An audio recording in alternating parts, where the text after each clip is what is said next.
Un dimanche, pendant le culte, le pasteur dit devant toute l'assemblée: il y a quelque chose de très important à faire dans cette église tout de suite, afin que Dieu soit glorifié. La personne qui identifiera la chose pour honorer Dieu sera aussi honorée. À l'instant où il le dit, toute l'assemblée se mit à réfléchir.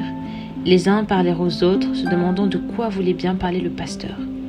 Certains gardaient le calme, analysant la situation, et d'autres priaient les yeux fermés, espérant avoir une révélation pour identifier le besoin. Après un moment de réflexion, les 10 leaders levèrent le doigt afin de donner suite à la demande du pasteur.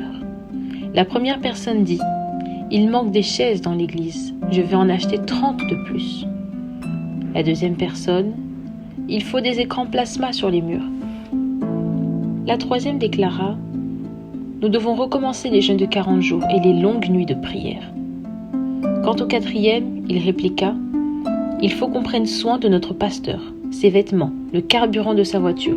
Il faut aussi une aide semblable pour lui, une épouse, dit-il avec un grand sourire. » Le cinquième déclara: « Je crois que ce qui manque dans cette église, c'est le respect des aînés. » Le sixième prit la parole à son tour, et il dit cela en se prosternant devant le pasteur.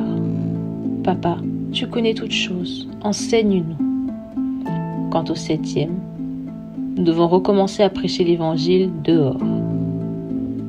Le huitième, à son tour, prit la parole et dit: « Nous devons rendre visite les uns aux autres, être amour. » Le neuvième: « On doit organiser des grands programmes pour que les grands hommes de Dieu viennent nous bénir. » Quand le tour du dixième fut arrivé, il prit le balai et enleva la toile d'une araignée tissée à l'angle du mur de l'église.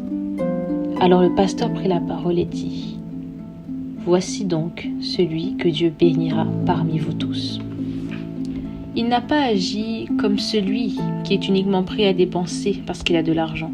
C'est une chose louable, mais ce que Dieu veut, c'est ton cœur. Il veut quelqu'un prêt à le servir, même sans argent. Pour toi, deuxième leader, celui-ci veut prendre des grandes choses, mais n'est pas prêt à payer le prix nécessaire pour l'obtenir. Il regarde à ce que les autres ont et les convoite, mais ne peut pas travailler pour obtenir ce qu'il convoite. En regardant le troisième, il déclara: « Comme ceux-là qui jeûnent et prient dans la chair, sans jamais avoir de révélation. Ils prient, mais quand il faut agir, ils en sont incapables. La prière ne fait pas tout. Soyez donc vivants. » Pour le quatrième, il répondit cela: « Pas non plus comme lui, qui ne pense qu'à s'occuper de moi, et même déjà à vouloir gérer ma vie personnelle.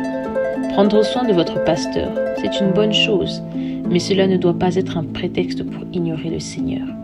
Au lieu de servir Dieu, vous servez l'homme et la familiarité vous envahit, au point de ne plus rien pouvoir recevoir de Dieu. » Il se tourna alors vers le cinquième.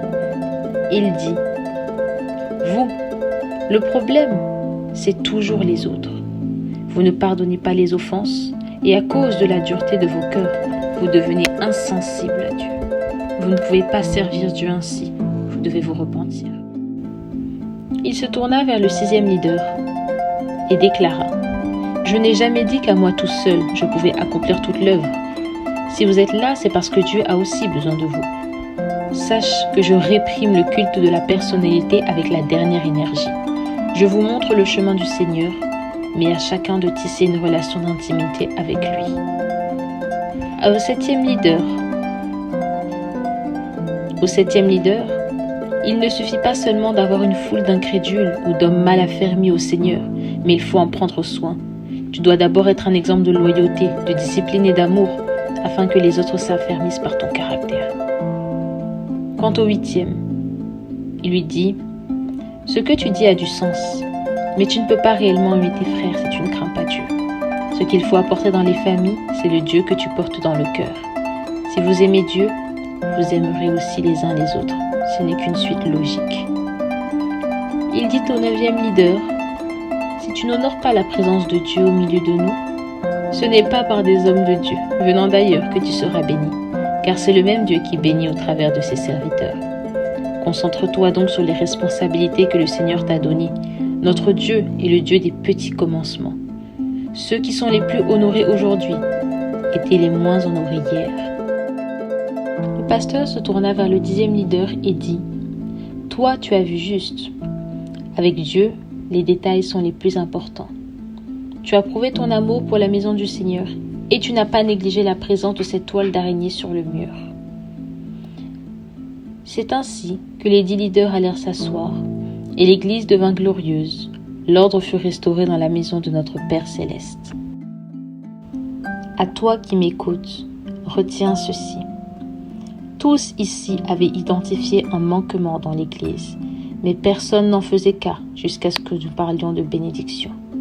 N'attendez pas qu'on prophétise une bénédiction pour faire ce qui est bien, car quiconque sait et peut faire ce qui est bien mais ne le fait pas, commet un péché.